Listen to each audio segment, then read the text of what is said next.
नमस्कार, मैं हूं गिरिजा राव और आप देख रहे हैं वंदे मातरम न्यूज़। खबरों की ओर आगे बढ़ने से पहले आइए नजर डालते हैं आज की सुर्खियों पर। ग्रामीणों को नहीं मिला 6 माह से सरकारी राशन।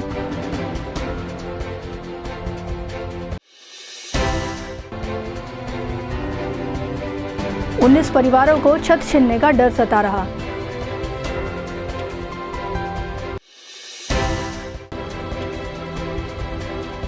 बालिका गृह में फांसी, होगी न्यायिक जांच।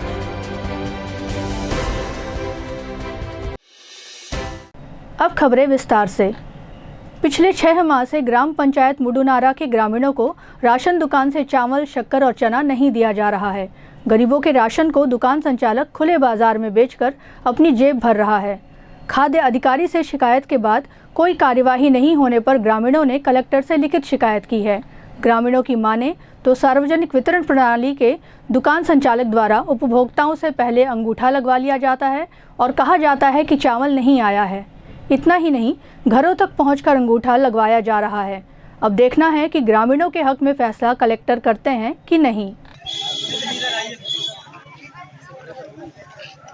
अब जाते हैं सर, पूछते हैं वहाँ, जैसे चावल क्यों नहीं आ रहा है, क्यों नहीं दे रहे हो, गरीब हैं हम लोग सब, मतलब हम लोग भी हैं, ऐसे नहीं है हम लोग धनवान हैं। तो बोलते हैं वहाँ जाके, तो बोलते हैं नहीं आए हैं चावल, कम आया है, तो जितना को हो रहा है उतना को देंगे, बाकी अगले महीना ले लेना, ऐसे बोलते हैं। ऐसा कितने महीनों से कर रहे हैं और क्या अगले महीनों उसको फुल करता है? अगले महीनों की पूर्ति करता है? नहीं करता है। क्या बोलते हो? किसी का होता है, नहीं कमी पड़ जा रहा है, ऐसे बोलते हैं। तो आप लोग जनप्रतिनिधि हैं, इस बात की शिकायत फूड इंस्पेक्टर से नहीं की है या फूड अधिकारी से? किए थे, सरपंच साहब किए थे, बाकी कुछ नहीं हुआ, इसीलिए आज जन दर्शन में यहाँ आए हैं। क्या बोला फूड ऑफिसर, क्या बोलता है? अब मेरे को उतना जानकारी नहीं है, बाकी सरपंच जान रहे होंगे उसके बारे में। अभी क्या चाहते हो? अभी हम लोग निराकरण चाहते हैं सर, गरीब लोग को चावल मिले अच्छे तरीके से और गरीब परिवार अच्छे से गुजारा करें। यहाँ सोसाइटी में चावल दिया जाता है, गरीब लोग को चावल नहीं मिलता है। क्या बोलता है वितरण करने वाला? कहाँ का वितरण करने वाला? वितरण करने वाला मोहार का है, उसका नाम हनुमान राठिया है और फिंगर करा के चावल नहीं देता। क्या बोलता है? क्या चावल नहीं आया है करके, यहाँ का डीडी नहीं पता है, चावल नहीं आया ऐसा करके बोलता है सीधा। तो उससे नहीं हो, जब चावल नहीं आया तो फिंगर क्यों ले रहे हो? नहीं, वो तो फिंगर करा, उसके फिंगर कराने के लिए आते हैं उन लोग गाँव पर पारा मोहल्ला घूमते हैं उन लोग फिंगर करा। ऐसे कितने महीने से ऐसा कर रहे हो? करीबन 6-7 महीना हो गए लोग। तो इसकी शिकायत लेकर पहली बार आए हो कि पहले भी इसकी शिकायत की हो? सरपंच से किए थे, ऐसे करके हुआ है कि चावल नहीं मिल रहा है करके, सरपंच भी ध्यान नहीं दिया। तो ये प्रॉब्लम केवल चावल पे आ रहा है कि शक्कर चना सभी पे है? शक्कर चना सभी पे है। कितने गांव वाले अभी आए हो? करीबन से प्रोवाइड है? 4 गांव पड़ता है हम लोग का पंचायत, मुडुनारा, कलदामार, मातमार, बनखेता। टोटल कितने परिवार होंगे? करीबन 1000 परिवार। ये सभी के साथ ये समस्या है? हाँ, सभी के साथ हो रहे समस्या। हमला चाउर के भी समस्या है, चाउर भी नहीं मिले, 2 महीना हो गए। और हमन गोदी कोड़े हैं, 2 साल हो गए। अगले साल के 20 गड्ढा के भी नहीं मिले है, और इस साल 12 गड्ढा कोड़े हैं, हुआ नहीं मिले है। और जब बेरोजगार सहायक ला बोलथन तब कहते कि पैसा निकाल गए है, तुमन खादा रहा कह के, तो हमार खाता में तो आबे निकाले, तो हमन कहाँ ले निकालबो? ये राशन में का समस्या? राशन भर भी वैसने पहली तो शुरू अंगूठा लगवा लेते थे, बाद में फिर यह कहते थे आथन तक कहते चाउर खत्म हो गए, हो गए कह के। तो 2-3 बार हमन पेट्रोल डलवा के आतन, हर बार 50 रुपए खर्चा करके आतन, तो वही 50 रुपए के चाउर खरीदते तभी खा लेते। चना भी नहीं मिले, न चावल भी नहीं मिले। चावल नहीं आके क्या कारण हुआ? तो कहते कि गोदाम से लेनी आए है कहते। ऐसा कई महीना से होते तुम? हमार तो ऐसे कई महीना होते था, जब आते चावल तो 2 महीना 3 महीना के देते थे, फिर वैसने फिर बाद में बोलता था, फिर 3-4 महीना नहीं दे, वैसने कई दिन भी हो गया इसने करते। जब ले चावल घर कैसे चलाता तुम? खरीद के खाता, मजदूरी करके। तो अभी कहाँ आशा लेके आया कलेक्टर महोदय? तो वही चाउर के आशा लेके आए हैं, और जो हाँ दिले दही कह के, और जो गोदी कोड़े हैं वो पैसा नहीं मिले होला दिला दी कह के आए हैं। महतारी वंदन योजना में पैसा नहीं डाला थे, हमारे योजना लेके आए हैं। Kewra Pendra road railway line और नेशनल हाईवे सड़क के प्रभावित होने वाले 19 परिवारों के समक्ष बेघर होने का खतरा मंडरा रहा है। बांकी क्षेत्र के भैरवताल और प्रेमनगर में रहने वाले 19 परिवार को रेल लाइन के लिए मकान छोड़ने का नोटिस जारी किया गया है। रहवासियों में हड़कंप मच गया और पुनर्वास मुआवजा की मांग को लेकर कलेक्टर जनदर्शन में पहुंचे। कलेक्टर ने उन्हें नियम के तहत मिलने वाली योजना के बारे में जानकारी दी। यहाँ के रहवासियों की माने तो उनके पास सड़क पर आने के अलावा कोई चारा नहीं बच रहा है। और बहुत समस्या हो जाए, हमारे घर द्वार टूटी था, हम गरीब आदमी हैं, कोई जगह जा नहीं सकन, घर बना नहीं सकन, जमीन ले नहीं सकन। हम मतलब जमीन भी चाहिए, मुआवजा थोड़ा जमीन के मत दो, छपरी के कम से कम देवा। ऐसे हमन के चाहत हन हमन एकदम भिखारी का शादी हो। तो कौन कौन तोड़े बा आपन के घर ला चाहते, कहाँ नोटिस आया आपने? रेलवे वाले में और इस रोड बना थे फोर लाइन वाला रोड है। हाँ, तो कहाँ लिखा है नोटिस में? उसे घर खाली करो लिखे है। हाँ बस खाली करो लिखे है। अब आने के कुछ तो मनी लिखे, तो हम गरीब आदमी है, हम कहाँ जा सकते? छोटे छोटे नाना लोग का है। अभी अगर आप मतलब वहाँ से निकाल दिए जाए तो आप मतलब कब तक समस्या हुई? बहुत बड़े समस्या हो जाए, जैसे कि बहुत आने के कहा था ना, बहुत बड़े। हाँ घर से बेघर हो जाओ, नाना लोग का कहाँ में जाओ, और जगह भी अब गरीब आदमी रोजी हाजिरी वाला आदमी तो जमीनों ले नहीं सकन, ना आने के घर बना नहीं सकन। अभी क्या चाहते तुम? तो हम अल्लाह कम से कम छपरी के मुआवजा देवा या जगह देवा। हम लोगों का जमीन तो वहाँ रह रहे हैं मतलब 40-45 साल से, और हम लोगों का जो पट्टा वाला है तो ना जमीन भी दूसरे के नाम पे आ रही है, तो बोल रहे हैं कि हम लोगों को कुछ नहीं मिलेगा। तो जमीन वाला बोल रहा है कि मैं कुछ नहीं दूंगा आप लोगों को। अब हम लोग उतना साल से यहाँ रह रहे हैं, मतलब ऐसी प्राइवेट जॉब वाले हैं, तो कुछ तो मिलना चाहिए ना भैया हम लोग को भी। वहाँ हम लोग का लेट वहाँ कटघोरा में ना आवेदन लगाए हैं, SDM के पास भी वहाँ भी गए थे। अभी रहने की इनके लिए कोई व्यवस्था नहीं है। तो क्या समस्या आ जाएगी अगर उसको तोड़ दिया जाता है तो? अब हम लोग बेघर हो जाएंगे और क्या समस्या आएगी, रोड पे आ जाएंगे। जी आज मैं प्रेमनगर वार्ड नंबर 57 के सभी वासियों के साथ में आज यहाँ कलेक्टर के पास में आयु पुनर्वास व्यवस्था और मुआवजा के लिए दरअसल वार्ड नंबर 57 भैरवताल साइड पे गेवरा पेंड्रा जो रेलवे लाइन है वो भी जारी है, और एक तरफ से राज्य मार्ग जो है हमारा 4 लाइन का है वो रोड भी जा रहा है। तो दोनों रोड जा रहा है, जिसमें 19 परिवार जो पूर्ण रूप से प्रभावित हैं, जो कि 50 वर्षों से वहाँ पे निवास करते थे। आज उनको जो है नोटिस थमा दिया गया है, लेकिन उनकी ना उनके पुनर्वास की कोई व्यवस्था है, ना उनके मुआवजा की कोई बात होती है। बस उनको बोल दिया जाता है कि ऐसा अगर कुछ नियम में होगा तब हम आपको देखेंगे करके इनको हर बार टाल दिया जाता है। तो आज हम इसी मांग को लेकर के कलेक्टर के पास में आए हैं कि अगर वो उस रोड को अगर प्रभावित हो रहा है तो उनकी पुनर्वास की कोई व्यवस्था की जाए, फिर मुआवजा उनको दिया जाए। नहीं, वो पट्टे की जमीन नहीं थी, वो बेजा कब्जे की जमीन थी, लेकिन वो नियमतः जो है निगम को जो है आज से 20 साल हो गए उनको टैक्स पटा रहे हैं। तो इस तहत भी अगर नियम में जब जाते हैं तो नियम के तहत वो मकान टैक्स भी पटाते हैं, तब भी उनकी व्यवस्था कुछ तो होनी ही चाहिए, क्योंकि अगर शासन उनको ले रही है तो शासन को उनकी व्यवस्था भी कुछ देनी चाहिए। इनके लिए बहुत ज़्यादा तकलीफ दे रहेगा, क्योंकि इनकी कोई आवास की कोई व्यवस्था नहीं है। ये 50 वर्षों से उस जगह पर निवास करते हैं और अपनी इन्होंने रोजी मजदूरी करने के लिए ये बाहर से ही यहाँ पे आए हुए थे और 50 साल से इस जगह पे रह रहे हैं और इनकी कोई व्यवस्था नहीं है, तो इनको बहुत तकलीफ होगी। इनकी कोई व्यवस्था नहीं है। उनका कहना यही है कि अगर वो नियम के तहत आता है तो हम जो है इनकी व्यवस्था कुछ कराएंगे, लेकिन उन्होंने ऐसा ये नहीं कहा कि हाँ अभी व्यवस्था कुछ दी जाएगी। सिविल लाइन थाना क्षेत्र के बालाजी मंदिर के पास स्थित बालिका गृह में रहने वाली किशोरी ने बीते शाम फांसी लगाकर आत्महत्या कर ली। बालिका ने किस कारण से फांसी लगाई यह स्पष्ट नहीं हुआ है। पुलिस और प्रशासनिक अधिकारी इसकी पतासाजी कर रहे हैं। पुलिस ने मर्ग कायम कर जांच प्रारंभ कर दी है। इस मामले की न्यायिक जांच कराने की घोषणा की गई है। जिला पुलिस अधीक्षक सिद्धार्थ तिवारी ने यह जानकारी दी। देखिए, कोरबा की बालिका गृह में एक नाबालिग बालिका के द्वारा फांसी लगाने का मामला हमारे संज्ञान में आया है। इस पर विधिवत कार्यवाही की जा रही है और जुडिशियल मैजिस्ट्रेट इसकी जांच कर रहे हैं। सर, अभी तक कुछ पता चला? जैसे कि मैंने आपको बताया, इसकी विधिवत जांच जुडिशियल मैजिस्ट्रेट के द्वारा की जा रही है और उनके द्वारा तथ्य सामने आएंगे, उनकी जांच। 1 सितंबर से 8 सितंबर तक जिले में साक्षरता सप्ताह मनाया गया। इस दौरान स्कूलों में विभिन्न जागरूकता कार्यक्रम आयोजित किए गए। नई शिक्षा नीति के अनुसार वंचित लोगों को शिक्षा से जोड़ना मुख्य उद्देश्य है।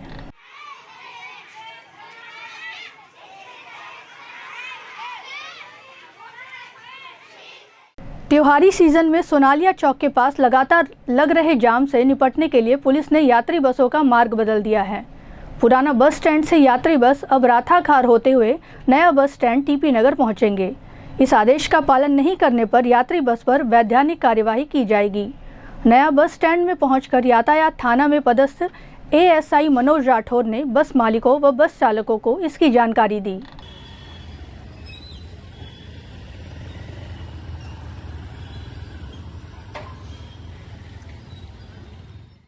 लगातार बारिश के कारण खेतों में पानी जमा होने लगा है। पानी जमा होने से माहों और पंखी कीटों का प्रकोप धान की फसल पर हो रहा है। किसान इससे बचने के लिए कीटनाशक का उपयोग कर रहे हैं। किसान की माने तो समय पर कीटनाशक का उपयोग नहीं करने पर ये कीट आधी फसल चट कर जाते हैं और किसान को नुकसान उठाना पड़ता है। जिला कृषि अधिकारी ने भी इसकी पुष्टि की है। हालांकि उन्होंने व्यापक पैमाने पर कीटों का प्रकोप होने से इनकार किया है। कुछ स्थानों पर पंखी और माहों का प्रकोप होने की बात स्वीकार की है। नुकसान हो जाते माहों के बचाव का करे पड़ते कौन समय में माहों लगते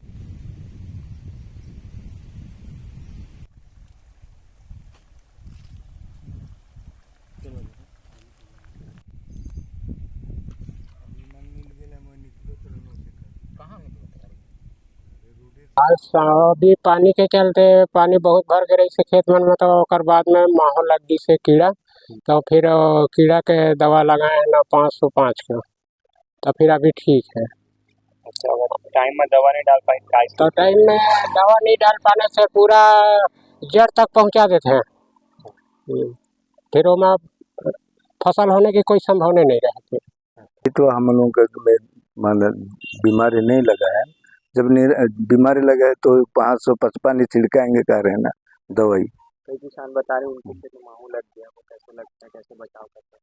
तो माहौं लगेगा उसको तो कोई देख नहीं सकता है ना वो, क्योंकि अब इधर का दूसरा है रीति रिवाज। हम लोग तरफ जैसे रोपा लगाते हैं तो रोपा लगाने के ऊपर नहीं धोते हैं, हाथ पैर नीचे धोंगे, ऊपर धोने से वही कार्य माहौं लग जाता है।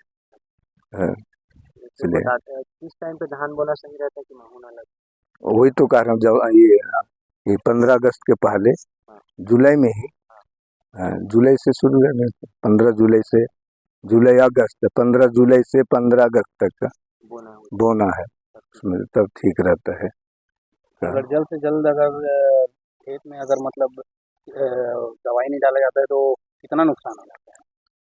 अब नुकसान तो बहुत होता है उसमें, अब कीड़े ही लग जाएंगे उसमें, फसल का नहीं निकलता है ना, बाली नहीं फेंकेगा और वो पूरा पत्ता ही खा जाता है। आपके फसल में अभी कितना नुकसान? अभी हमारे फसल में तो नुकसान नहीं हुआ है। माहौं लगने का क्या कारण? वही तो बोल रहा हूँ ना, 15 अगस्त से पहले लगाओगे तो माहौं कीड़ा नहीं होता है। बारिश का क्या प्रभाव है? बारिश उस टाइम तो तेजे रहता है ना, अभी तो कम हो जाएगा, अभी कम होगा तो लगाएंगे तो उसमें क्या है कीड़ा लगेगा। अभी जो है जैसे पानी गिरना जो है बंद होता है, तो जो आज वाला जैसे बदली किया रहता है तो उसमें माहौं जो है जो लेट लगा 15 अगस्त के बाद जो रोपा किए रहते हैं, जो लेट रोपा हो जाता है उसमें माहौं लगने की संभावना रहती है।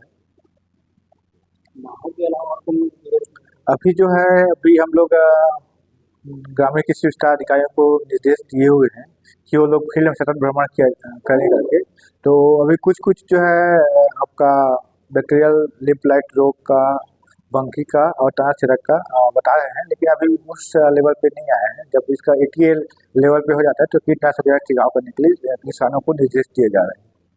क्या क्या बचाव के उपाय?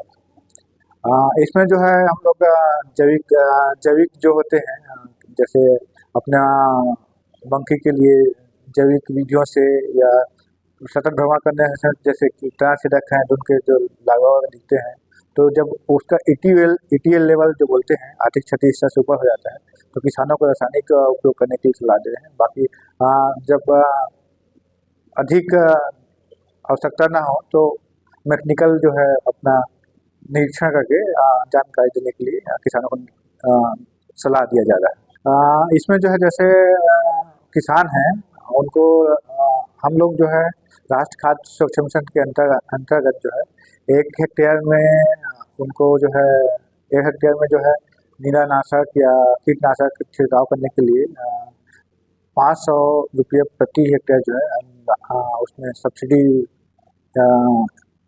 डीबीटी के माध्यम से किसानों को दिया जाता है। उसके लिए उनको जो है उसका जो कीटनाशक खरीदे हैं दुकान से, जो अपने को यहाँ पंजीकृत दुकान है, उनका जो है देयक प्रस्तुत करने पर एसडीओ के माध्यम से उनको डीबीटी के माध्यम से लाभान्वित किया जाता है।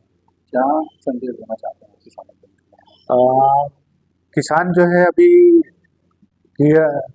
मौसम को देखते हुए जो है अपने खेतों को सतत भ्रमण करें। उन्होंने किसी प्रकार की मतलब हानिकारक जो है कीट व्याधि दिखते हैं तो अपने स्थानीय ग्रामीण कृषि विस्तार अधिकारी से सलाह लेकर जो है उसका निदान करें, उपचार करें। महालक्ष्मी जन कल्याण समिति कोरबा के तत्वाधान में प्रसिद्ध ज्योतिष आचार्य पंडित विनोद दुबे का 14 और 15 सितंबर को निःशुल्क दरबार लगाया जाएगा। यह दरबार पुराना बस स्टैंड स्थित गीतांजलि भवन में प्रातः 10 बजे से लगाया जाएगा। निःशुल्क दरबार में आमजनों की विभिन्न समस्याओं का निराकरण पंडित विनोद कुमार दुबे द्वारा किया जाएगा। सामूहिक रूप से महालक्ष्मी का पूजन होगा व उपस्थित सभी लोगों को सिद्ध महालक्ष्मी आरोग्य यंत्र प्रदान किया जाएगा। यह आयोजन महालक्ष्मी जन कल्याण समिति कोरबा के तत्वाधान में हो रहा है। इसमें महालक्ष्मी जन कल्याण समिति के संस्थापक पंडित विनोद कुमार दुबे जी, जो प्रसिद्ध ज्योतिषाचार्य हैं, उनको श्री विश्वनाथ जी की कृपा प्रसाद सिद्धि प्राप्त है। वो आवाज़ के माध्यम से ही व्यक्ति के भूत भविष्य वर्तमान के बारे में बताते हैं। मतलब इतने सिद्ध पुरुष हैं, आप यदि उनसे अभी टेलीफोनिक बात करेंगे तो वो ये बता सकते हैं कि आप कौन से कलर का शर्ट पहने हुए हैं, अभी आपके घर के मकान का कलर क्या है, आपके बगल में क्या है। मतलब इस तरह की सिद्धि प्राप्त हुआ और न केवल बताते हैं बल्कि उनकी समस्या भी बताते हैं और उनका बिल्कुल सरल समाधान बताते हैं। तो ऐसे दिव्य पुरुष का, ऐसे सिद्ध पुरुष का कोरबा की पावन धरा में शुभ आगमन हो रहा है। उनका कोरबा अंचल वासियों को लाभान्वित करने के लिए, आम जन को समस्या से निजात दिलाने के लिए वे आ रहे हैं। और साथ ही वे जब जहाँ भी जाते हैं वहाँ एक विशेष लक्ष्मी पूजन करते हैं। तो वो लक्ष्मी पूजन निःशुल्क किया जाता है उनके द्वारा, और जितने भी लोग वहाँ पर उपस्थित होंगे उस उनके दरबार में, उन सबको वे लक्ष्मी पूजन करने के पश्चात वह सिद्ध आरोग्य लक्ष्मी यंत्र प्रदान करेंगे, जिससे उनके जीवन में, आम जन के जीवन में सुख, संपत्ति, आरोग्य, ऐश्वर्य रहे, बना रहे। ऐसी मंगल कामना को लेकर यह कार्य किया जा रहा है, यह आयोजन किया जा रहा है, जिससे कोरबा अंचल वासियों को लाभ मिले और वो लाभान्वित हों। ऐसे दिव्य पुरुष का इसलिए वहाँ आगमन हो रहा है। और ऐसा कार्यक्रम 14 एवं 15 सितंबर शनिवार एवं रविवार को गीतांजलि भवन कोरबा पुराना बस स्टैंड के पास वहाँ पर आयोजित किया जा रहा है, जो प्रातः 10 बजे से रात्रि 8 बजे तक होगा। जिसमें सामूहिक निःशुल्क लक्ष्मी पूजन होगा, जिसमें आमजन निःशुल्क रूप से भागीदारी ले सकेंगे और इसका लाभ उठा सकेंगे। आपके माध्यम से मैं अनुरोध करता हूं कि अंचलवासी इस अवसर का, इस दिव्य पुरुष का दर्शन कर, महालक्ष्मी पूजन कर अपने जीवन में सुख, आनंद, आरोग्य, ऐश्वर्य, व्यावसायिक समृद्धि प्राप्त करें, अपनी समस्याओं का निराकरण करें, जो कि पूरी तरह निःशुल्क है। और पूरी तरह निःशुल्क कार्यक्रम में आपके माध्यम से सभी लोगों को मैं सादर आमंत्रित करता हूँ। लोनर हाथी वन विभाग के लिए परेशानी का सबब बना हुआ है। जिला मुख्यालय के आसपास उसकी उपस्थिति दर्ज की गई है। बेला के जंगल के समीप लोनर को देखे जाने के बाद ग्रामीणों में दहशत का माहौल बना हुआ है। वन विभाग का अमला लगातार उसकी निगरानी कर रहा है और आबादी क्षेत्र से दूर रखने का प्रयास किया जा रहा है।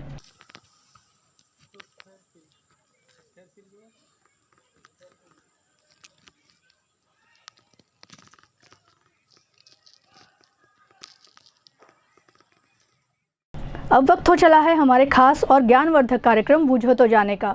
यह आम जनता से जुड़ने का हमारा प्रयास है, जिसमें हर क्षेत्र से सवाल पूछे जाएंगे और सही जवाब देने वालों को दिया जाएगा एक आकर्षक उपहार।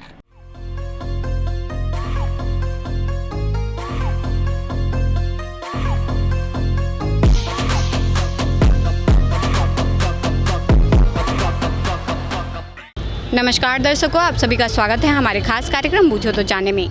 आज का हमारा सवाल है कि रिजर्व बैंक ऑफ इंडिया की स्थापना कब हुई थी। आज के हमारे प्रथम विजेता को दिया जाएगा फिजिक्स वाला कोचिंग इंस्टीट्यूट की ओर से आकर्षक उपहार और आज के हमारे द्वितीय विजेता को दिया जाएगा जी महासेल की ओर से आकर्षक उपहार। तो आइए चलते हैं दर्शकों के बीच और जानते हैं आज के इस सवाल का जवाब। रिजर्व बैंक ऑफ इंडिया की स्थापना कब हुई? रिजर्व बैंक ऑफ बुला रहे हैं, मेरे को वैसे नहीं मालूम। कोई बात नहीं, thank you. Reserve bank of India की स्थापना कब हुई थी? रिजर्व बैंक ऑफ इंडिया की स्थापना कब हुई? नहीं पता। कोई बात नहीं, धन्यवाद। रिजर्व बैंक ऑफ इंडिया की स्थापना कब हुई थी? ये तो हमें नहीं मालूम। कोई बात नहीं, धन्यवाद। रिजर्व बैंक ऑफ इंडिया की स्थापना कब हुई थी? ये कब हुई थी याद नहीं है। कोई बात नहीं। रिजर्व बैंक ऑफ इंडिया की स्थापना कब हुई थी? क्या पता। कोई बात नहीं। रिजर्व बैंक ऑफ इंडिया की स्थापना कब हुई थी? आई डोंट नो, पता नहीं। कोई बात नहीं। रिजर्व बैंक ऑफ इंडिया की स्थापना कब हुई थी? नहीं पता है मैम। कोई बात नहीं, धन्यवाद। रिजर्व बैंक ऑफ इंडिया की स्थापना कब हुई थी? नहीं मैम, मुझे पता नहीं। कोई बात नहीं, thank you. Reserve bank of India की स्थापना कब हुई? नहीं पता। कोई बात नहीं, thank you. Reserve bank of India की स्थापना कब हुई थी? नहीं पता। कोई बात नहीं। रिजर्व बैंक ऑफ इंडिया की स्थापना कब हुई थी? 1948। नहीं सर, गलत जवाब है। कोरबा वासियों को कोई संदेश देना चाहेंगे? हैं? कोरबा वासियों को कोई मैसेज देना चाहेंगे? कोरबा वासी तो पहले से ही सब अच्छे से रह रहे हैं और शांति और व्यवस्था के साथ बना के रखें। जी बिल्कुल, धन्यवाद। रिजर्व बैंक ऑफ इंडिया की स्थापना कब हुई थी? मुझे इसके बारे में कोई जानकारी नहीं है। कोई बात नहीं, thank you. Reserve bank of India की स्थापना कब हुई थी? 1 अप्रैल 1935।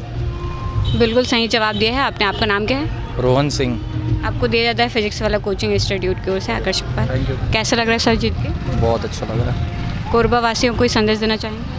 फिलहाल तो कोई संदेश नहीं है, बाकी गणपति जी बैठे हुए हैं, ज़रूर हमारे फेस 1 में है गणपति पूजा में, बहुत ही शानदार होता है यहाँ। जी बिल्कुल, धन्यवाद। रिजर्व बैंक ऑफ इंडिया की स्थापना कब हुई थी? 1 अप्रैल 1935 कलकत्ता में हुई थी। बिल्कुल सही जवाब दिया है सर आपने। आपको दिया जाता है जी महासेल की ओर से आकर्षक।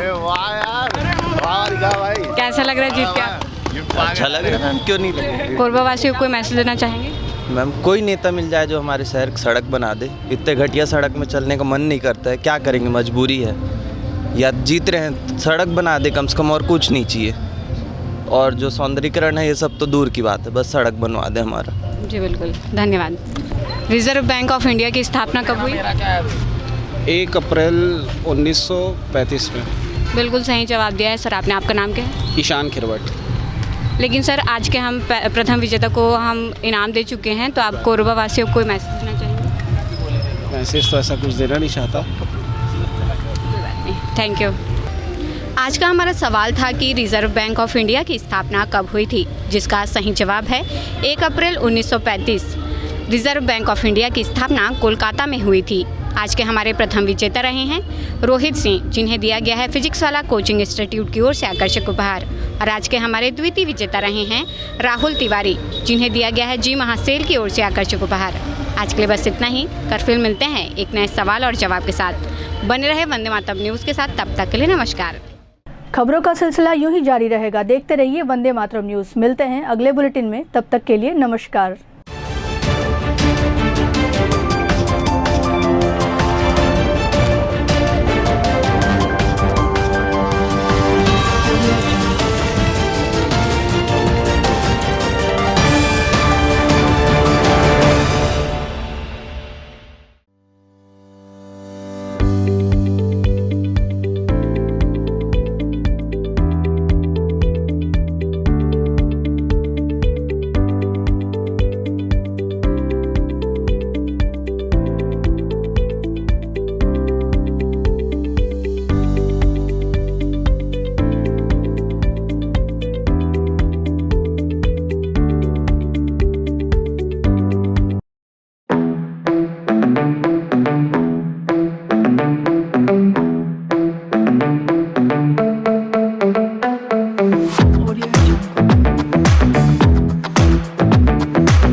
भी PW में enroll हुई है और अपने ब्राइट फ्यूचर को और भी ब्राइटर बनाइए with the great faculties and the facilities.